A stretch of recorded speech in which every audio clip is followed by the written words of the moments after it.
Welcome to Marvelous Disney, the podcast that discusses the most recent doings at one of the more dynamic divisions of the Walt Disney Company, which is, of course, Marvel Entertainment. This is entertainment writer Jim Hill, and my co-host, the amazing Aaron Adams, and I are recording this week's episode on Wednesday, June 8th, 2022, which means that, Aaron, you did catch the first episode of Ms. Marvel today, right? Yeah, I was really surprised when Darth Vader came storming out of nowhere. No, wait a minute. I'm sorry. That was Obi-Wan. Yes, no, I did get to see Ms. Marvel as well. That reminds me, I actually, that's the next thing I have to do. As soon as we finish recording here, this is 4, right? Episode 4 of Obi-Wan? But the thing is, I thought that Marvel, well, at least Disney, would have been a little bit more choosy about where things got placed on their calendar, because having a beloved, coveted Star Wars show and also a brand new Marvel show land on the same day, I thought was almost a mistake. Why not put one on Wednesdays and one on Fridays and spread your viewership across the calendar just a touch? But we can get into that later. I just thought it curious to have them both in the same day. All right, that works. But before we get started talking about Ms. Marvel, which we'll do in the second half of today's show, a few shows back, you mentioned you were headed out to the Indianapolis Motor Speedway to do some pretty interesting recordings. Can you talk a little bit about that? Yeah, well, see, we were going to do it on the last show, but I didn't have any sound ready. So I went and dug up some of my audio that I got to record, and we're going to play 3 bits of sound from the track for you this evening. The first sound that we have is from practice day, and this is just neat because I got to hold the microphone within like 4 feet of an Indy car as it came racing up to its pit stop, come to a screeching halt, and then they turned off the engine, again, because it was practice day, so they weren't running the whole day. So no crowd noise, just, straight, pure from the track, so we'll take a quick listen to that.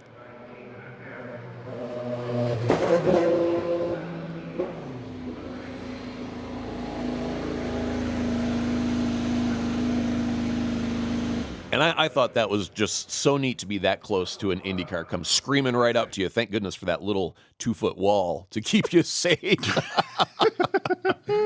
Yeah. Okay. So the next one we'll listen to real quick is this will be our reference point. And these are Indy cars going around the track during the race at top speed over 200 miles an hour at the Indianapolis 500.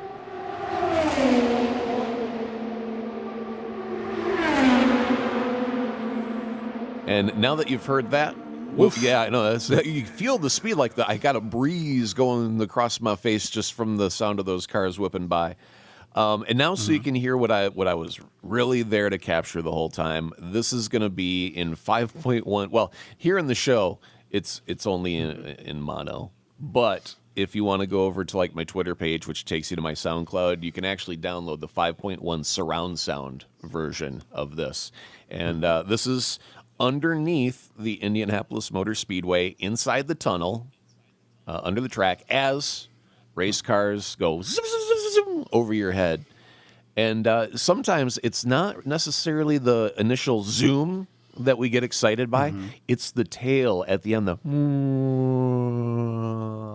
that long part. That's the part that I snip off and use as like an animal growl or something weird, right? It's using a unique sound in an unexpected way. So we'll take a listen to that.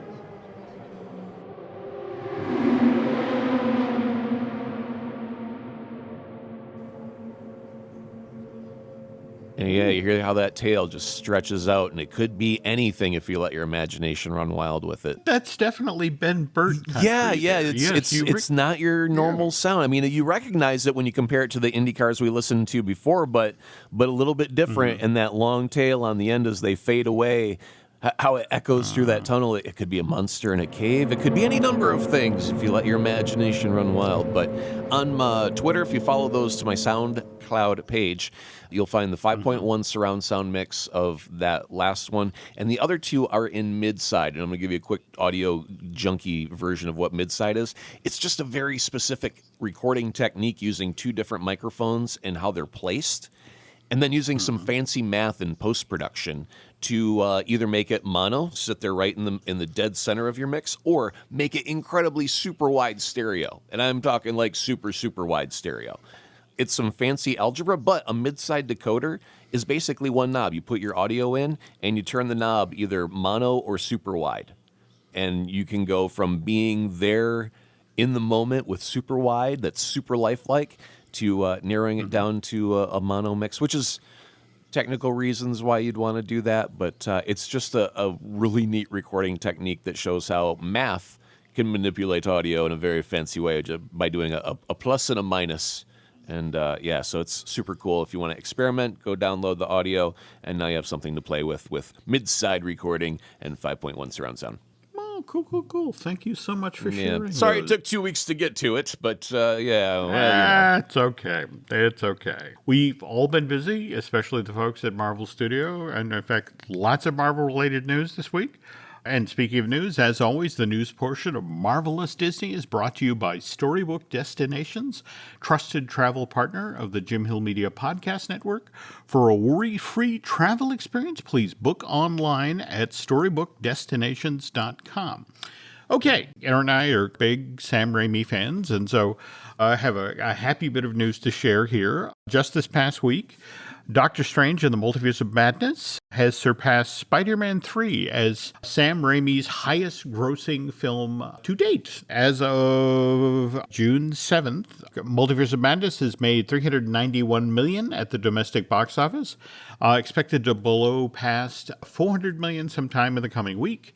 That's roughly 1.5 times the business that the original Doctor Strange did in North America back in October of 2016.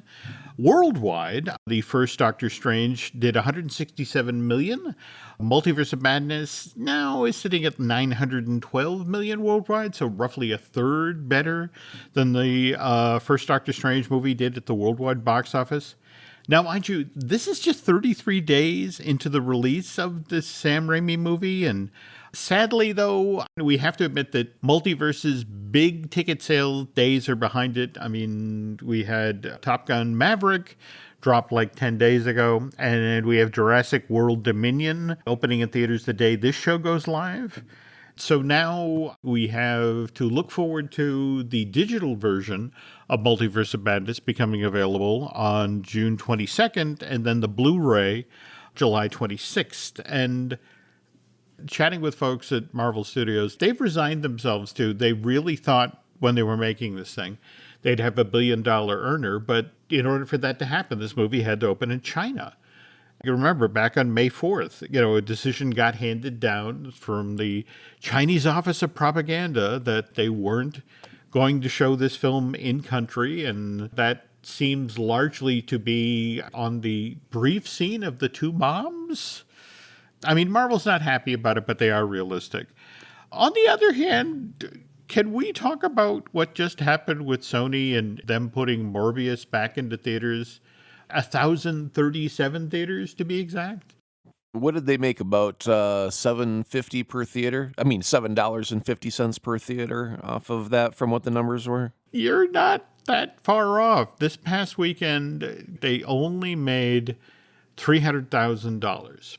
And there were a number of stories about this is the first time a movie has actually bombed twice at the box office. And if you talk with the folks at Sony, this is a different age. It's not a question of, we're going to put it back into theaters, so you have to spend all of this money to ship prints back to theaters. And it's like, no, we live in the digital age. Somebody hits a button and this movie becomes available to show in 1,037 theaters. Also, they were staring down the barrel of the fact that Morbius actually goes on sale as a Blu-ray this coming Tuesday, June 14th.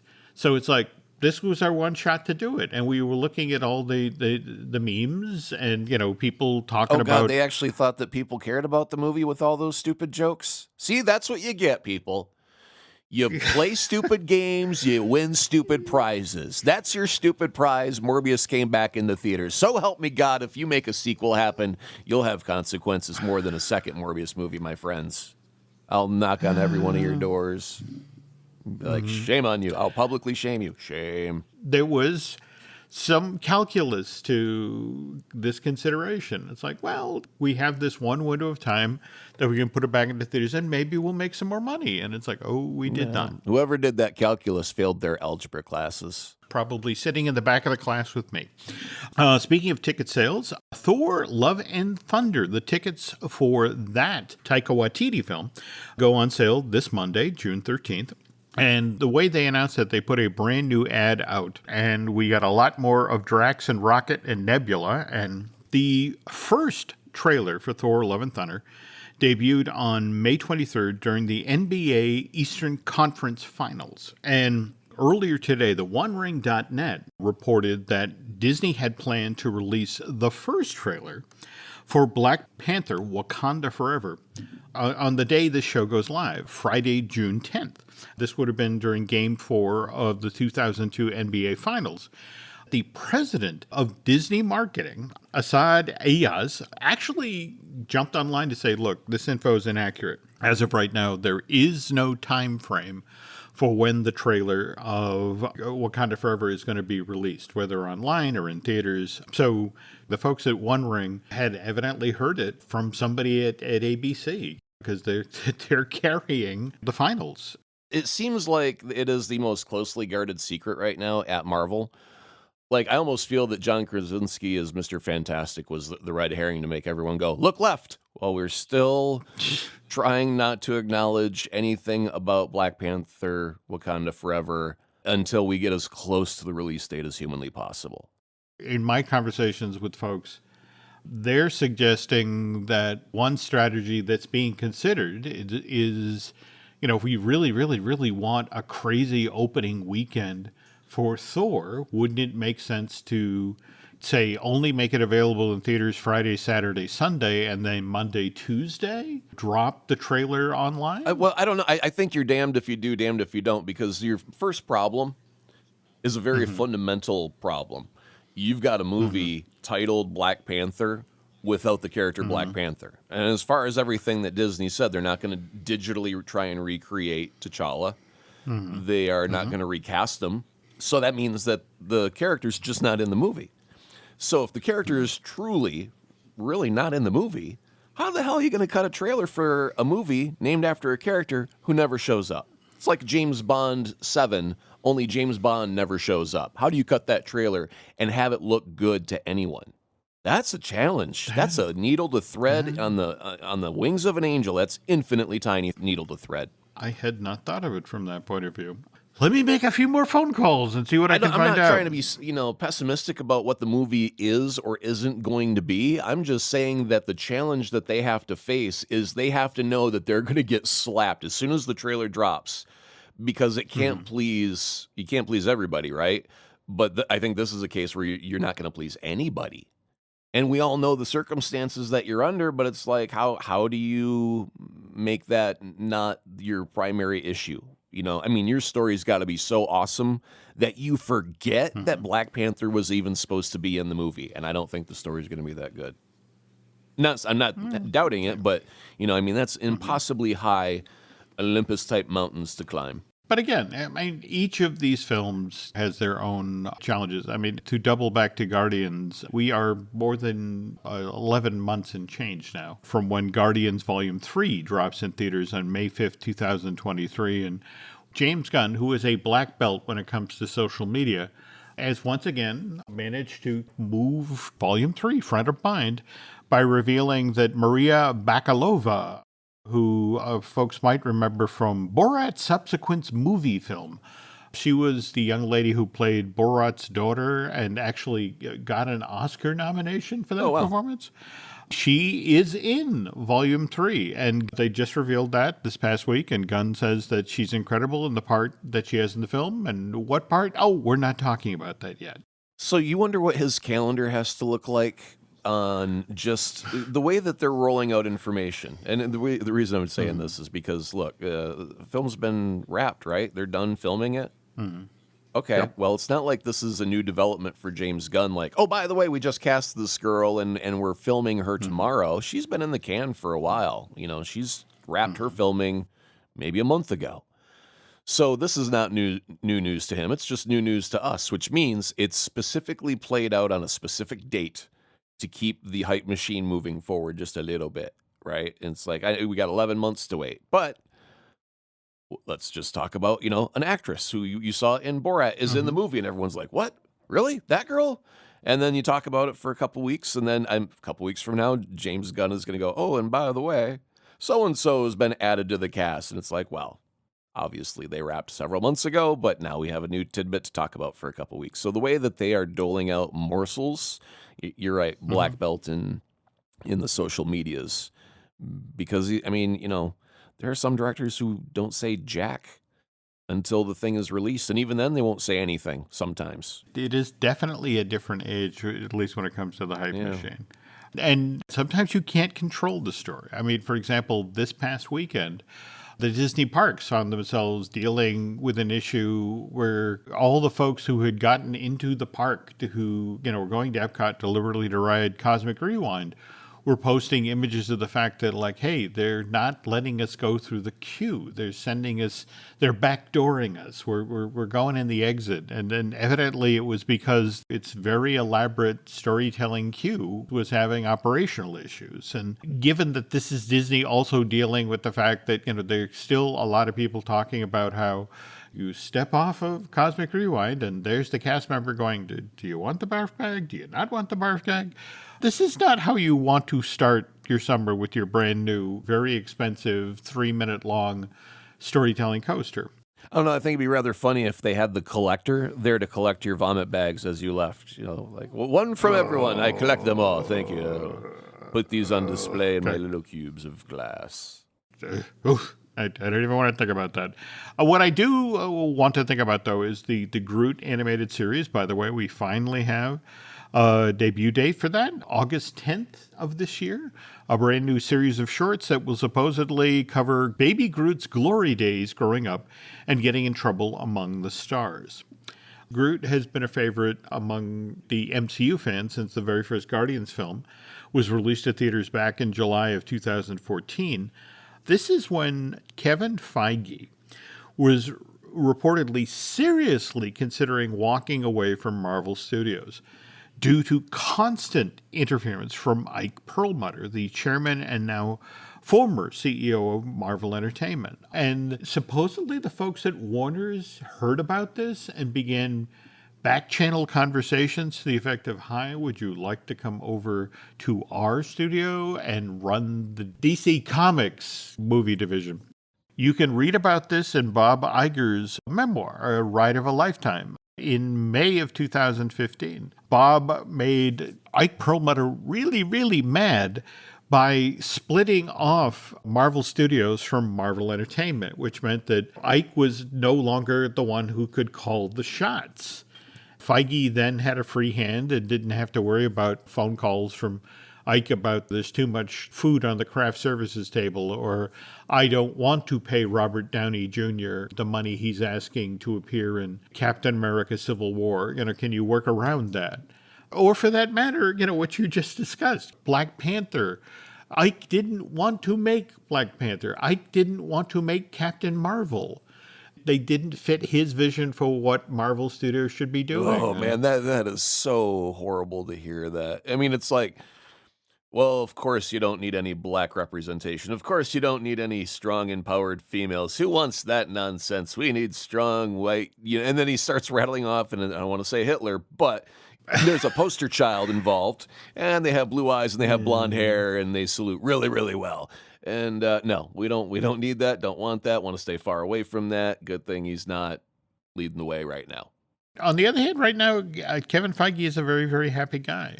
MCU is a much bigger sandbox thanks to the limited series on Disney Plus, and can try all sorts of styles and tones when it comes to storytelling. And in fact, we'll be touching on that when we talk about Ms. Marvel in a bit.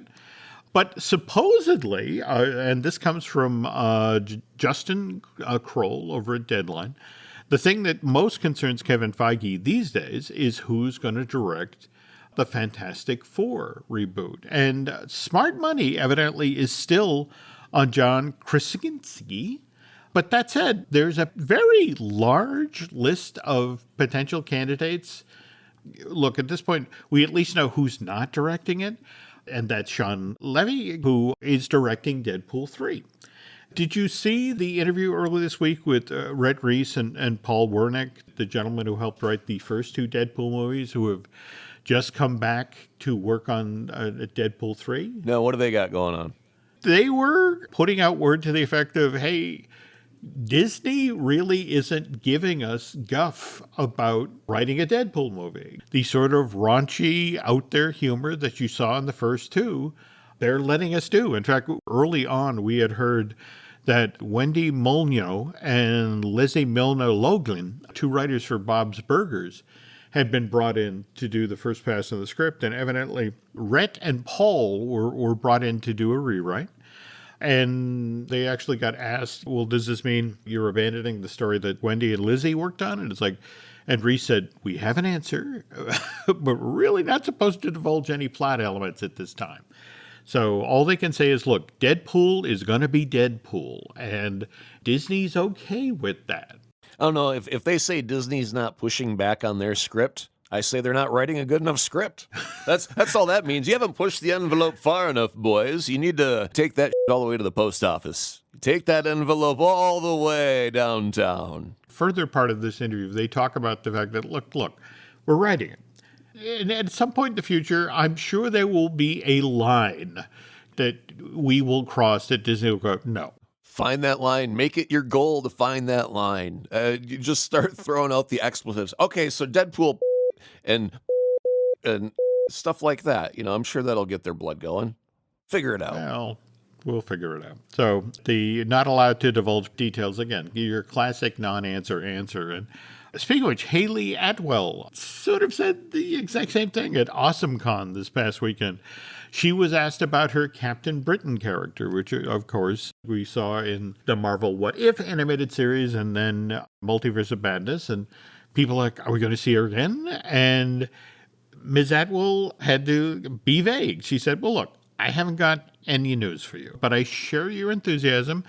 And I would love it if Marvel did find a home for her, a home that feels worthy of her in terms of her evolution as a character and development as a character. We've had Agent Carter on the MCU canvas since Captain America. That's now nearly 11 years now. That Joe Johnston film debuted in theaters in July of 2011. But again, that's one of the first strong female characters we saw in the MCU. In a moment, we're going to talk about the MCU's newest strong female character, who made a stellar debut in Ms. Marvel earlier today. The family that vacations together stays together. At least, that was the plan. Except now, the dastardly desk clerk is saying he can't confirm your connecting rooms. Wait, what? That's right, ma'am. You have rooms 201 and 709. No, we cannot be 5 floors away from our kids. The doors have double locks. They'll be fine. When you want connecting rooms confirmed before you arrive, it matters where you stay. Welcome to Hilton. I see your connecting rooms are already confirmed. Hilton, for the stay. Every story you love, every invention that moves you, every idea you wished was yours, all began as nothing. Just a blank page with a blinking cursor, asking a simple question. What do you see? Great ideas start on Mac. Find out more on apple.com/Mac. This episode is brought to you by Nespresso. Gift magical mornings with Nespresso Virtuo Pop. Compact and stylish, Virtuo Pop is made to meet every morning coffee craving. From espresso to coffee, hot or iced, at the click of a button. And celebrate the season with Nespresso's limited edition coffee flavors. Sweet almond and hibiscus, cinnamon and candied tamarind, and festive double espresso. Magic in the making. Shop the holiday gift collection exclusively at Nespresso.com.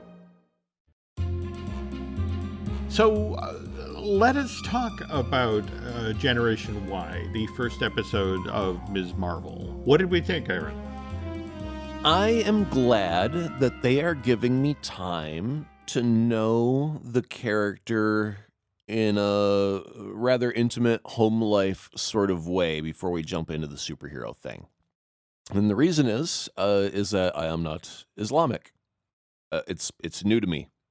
And so I'm appreciative at the glances of that lifestyle, But because it's new to me, that means there might be things that I don't quite understand right away. It's kind of like Yiddish.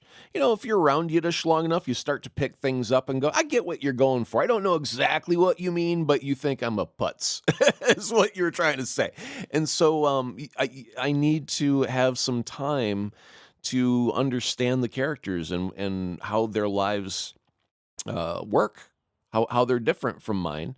So I can understand, what drives them, what motivates them. And I, see the family dynamic of how the parents put all of their hopes and dreams into their daughter. And, we may consider them to be strict, but it's just what a loving parent does. They're just watching out for their kid, right?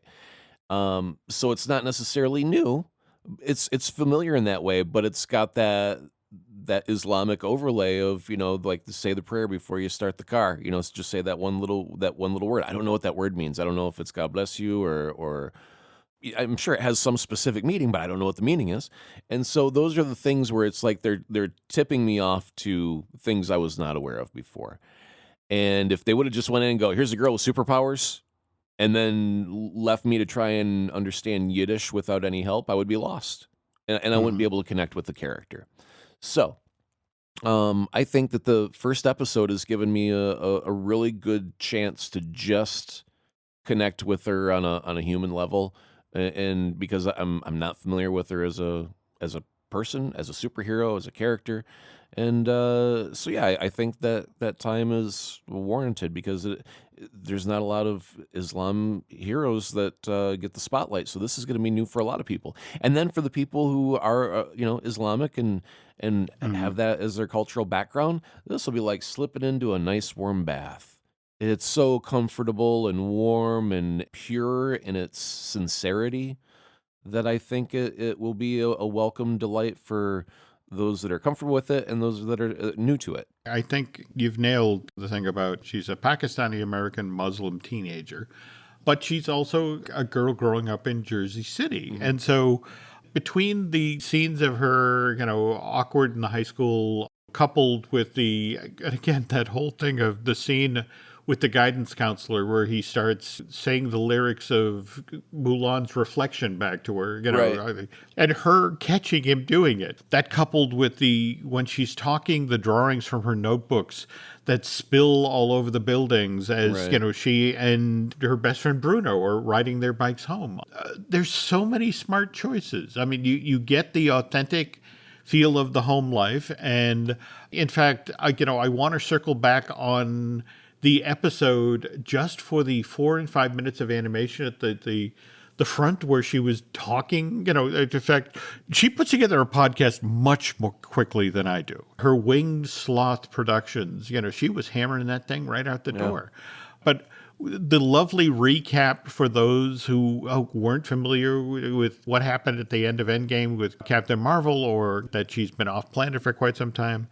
I think they did such a nice job of sketching out the world and the emotional dynamics. And when you've watched as many of these movies or read as many comic books as you and I have, when the box shows up from Grandma. Yeah, as soon as you see the bracelet, you're like, okay, well, here we go. There we go. Now, the question is the bracelet the only source of her power? Isn't Kamala going to get her own power, or is she just now tethered to whether she's got the bracelet with her or not? See, now this is what intrigues me, that there's a line that the mom says. I've seen what happens to people when they get obsessed with their fantasies. And the fact that she reacted the way she did when Kamala lifted the bracelet up, well, what's this? And put it back in the box and take this in the attic and go hide it. There's clearly some history there. Sure. For all these moments of mother-daughter tension and lots of expectation, the fact that moment in the bedroom to the effect of, okay, we've decided you can go to Avenger Con, but you have to go with your dad, and he's dressed up as the Hulk now. Right.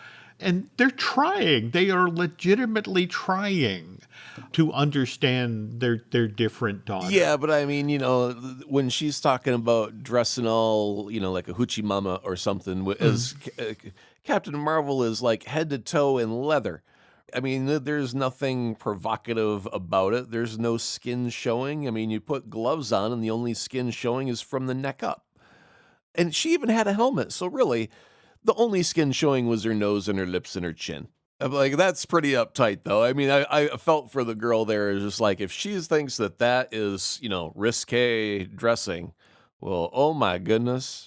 I get that. I do. No, a quick question when you mentioned like the graffiti on the walls that was all animated, and I thought they did a brilliant job with the texting. There are so many times where they just do the bubbles and the ... while someone's texting and the words pop up on the screen. But to have it show up in the neon signs, and to show it in the crosswalks and things like that, I thought was a breath of fresh air for what could have been just a very tired old trope, very easily slapped out it doesn't take any work to put that together. It's super easy and it's very thoughtless. And they went the extra step to do that. Now, the question is, when we get to the Marvels movie, does that carry over? Does that fit in the cinematic world when she's up with her sisters in arms and they're in the middle of a battle? Can that gag, that visual gag, still work in that form, or is it only restricted to her show? That's hard to say at this point. I mean, face it, given our two protagonists in this, Bruno and Kamala, that speech on the rooftop, the whole thing, it's not really the brown girls from Jersey who saved the world. And I mean, I love where this is going. I love, face it, on a TV budget, they managed to make Avenger Con have that sense of fun and crazy over-the-topness that you get at a Comic-Con, that you get at a WonderCon. It still wasn't tens of thousands of people to sell that idea, right? But they got it across. Yeah. And I got to give props to Bishake Ali. She is a British-Pakistani stand-up comedian and screenwriter. She's the head writer and an executive producer on Ms. Marvel. And a lot of the script for the show was filtered through her sensibility. And I think they did a really great job. I mean, and also remember, when we're talking about this version of Ms. Marvel, Kamala Khan is a relatively new character, at least as far as the Marvel comic books are concerned. I mean, she first came on the scene in 2013. So there's not a whole lot to draw from. And Adil Al-Barari and Bilda Falal, they directed the first 2 episodes of this thing. And a lot of the stuff you were just citing about handling the text and the animation and that sort of thing, that's what these guys rammed through and gave it a really distinct style, a really distinct taste. And by the way, what did you make of the mid-credit scene? I don't think that showed us enough to qualify as... Is that our antagonist? Maybe that's a branch of S.H.I.E.L.D. that's moving forward to do something. I don't know. Have we met those characters in the past? Do you recall? Yes, actually, Agent Cleary, who was played by Arian Moad. If you go back and take a look at Spider-Man No Way Home, these are the folks who took in Peter Parker and MJ and Ned. So we have seen them before. And so they're government cops. They're no big deal. If that's the biggest problem she's got, then I don't think they're the main problem. I think there's another problem still lurking in the shadows, and they're just, I don't want to say a red herring, but they're plot line B. There's already people speculating that the long game here, and I guess it's the Department of Damage Control is where these folks work, that long game further on down the line here is that this is the Young Avengers. These are the folks who would put that together. Oh, well, okay. Now that's all in a different light. That's intriguing because that makes them not your enemy, but that makes them your Nick Fury. Well, there we go. And in fact, in Spider-Man No Way Home, it's actually Agent Cleary. When Tom Holland's, Peter Parker is, well, Nick Fury can clear this up, get a hold of him. And it's like, well, he's been off planet for the better part of the last year. Right. By the way, Aaron and I were batting back and forth stories about Iman Vellani, who really appears to be the real thing when it comes to the right person you want for a Marvel, to be in a Marvel movie. She was telling, evidently, stories on the red carpet that when she was a little kid, she would get $20 a month allowance. And what she would spend her money on was McDonald's and Marvel comic books. What was she debating on the red carpet about 616? Well, she was saying that she tweets at Kevin Feige that this is not the 616 universe that we're in. This is the 1999 universe that we're in. And Kevin says, no, it's 616. I say it's 616. It's 616. Stop it. And then she'll tweet to him about, I don't like what you did with Black Bolt and Multiverse of Madness. He's my boy, and you did him dirty. And, you know, I just imagine Feige just like, you know, Ted, pour me another cocktail if you wouldn't mind. I got a 16-year-old on my ass. I don't know. Why did we hire this girl? I mean, she's a good actress, but did anyone know about her tweeting at me all the time? Did we know this was going to happen? And she's not just going after Feige. She actually went after Tom Holland as well. She was talking about, I guess, they were shooting in Atlanta, Ms. Marvel, at the same time they were doing the last little bits on No Way Home. And, you know, so she was in the makeup trailer. It's like, so what are you working on? And Tom whips out his phone, and it's a photo of him on the set with Tobey Maguire. And she's like, you spoiled the movie for me. And she's like the little sister that's like, Mom, Tom showed me a dirty picture. Like, Tom, go to your room. Oh, God. Yeah, darn it. yeah. Yes.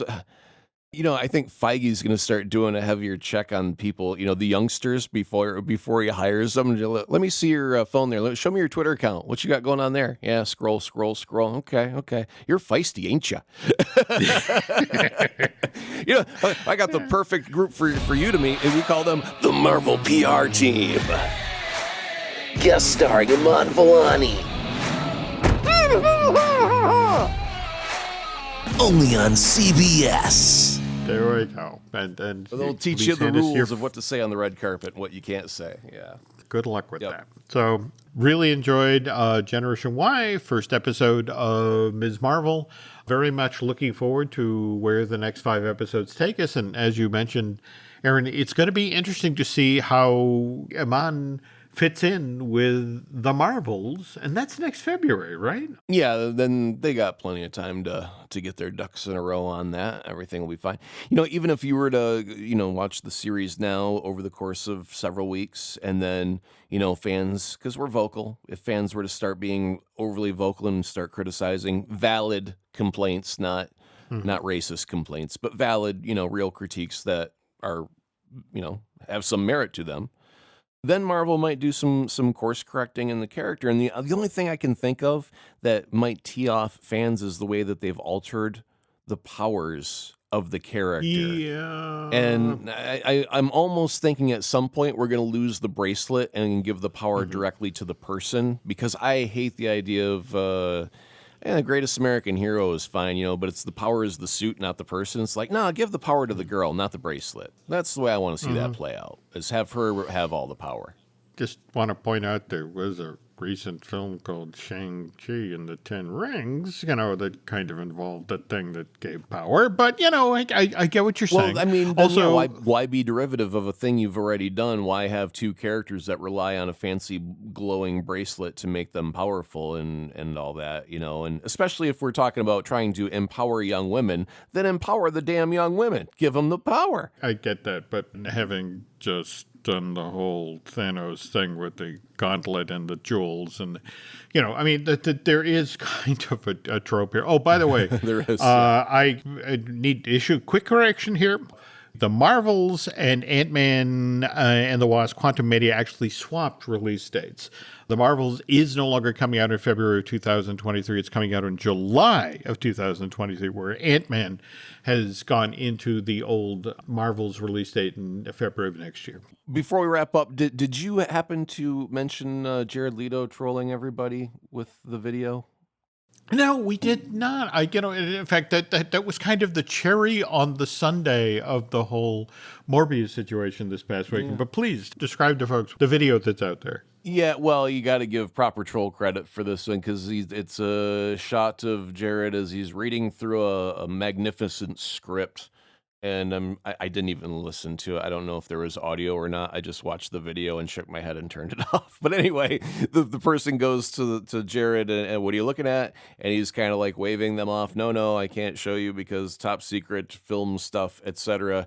And as he tries to hide the title page or of the script, it says it is revealed that he is reading a script for Morbius 2, subtitle It's Morbin time. And my God, that's what we were talking about. You play stupid games, you win stupid prizes. We don't need a second Morbius movie, so you got to cut the jokes, people. Otherwise, Sony will actually think. I mean, they went ahead and put the movie back in theaters thinking you wanted more of it, and they were wrong. They'll be wrong again, so stop with the jokes. Otherwise, you'll get a sequel you don't want. And on that note, you were mentioning early on about the wonderful bits of audio shared at the top of the show, and people can also get those access to those on your Twitter feed, right? Yeah, absolutely. Over on Twitter at AzaProd. Okay. And speaking of Twitter, you can find us on Twitter and Instagram as Jim Hill Media, and over on Facebook as Jim Hill Media News. Also want to remind you that we have a couple of other podcasts here. We've got Disney-ish with Len Testa. We've got Fine Tuning, I Do with Drew Taylor. We're going to be recording a brand new episode of Looking at Lucasfilm with Brian Gahn shortly. Oh, and one final thing. This show, again, will be posted on June 9th, but the 11th and 12th, I'm going to be at Dayton Disneyana, which is being held at the Hope Hotel and Richard C. Holbrook Conference Center in Dayton, Ohio. This is going to be a fundraiser for a terrific program, Pirate Packs. This is a wonderful organization that benefits the kids of the West Carlton School District who are facing food insecurity related issues. And every year I do this because, again, it benefits the kids. So if you happen to be in the area and you want to come out, would love to see you. Going to be doing 2 talks at this event, one about the Main Street Electric Parade, and the other one I'm going to be sitting down with Tom Nabby, the original Tom Sawyer for Disneyland, and he and I are going to talk about the history of Thomas Sawyer's Island at the Disney parks. And I guess that'll do it for now. So on behalf of Mr. Adams, thanks for listening, and we'll be back with a brand new Mud next week.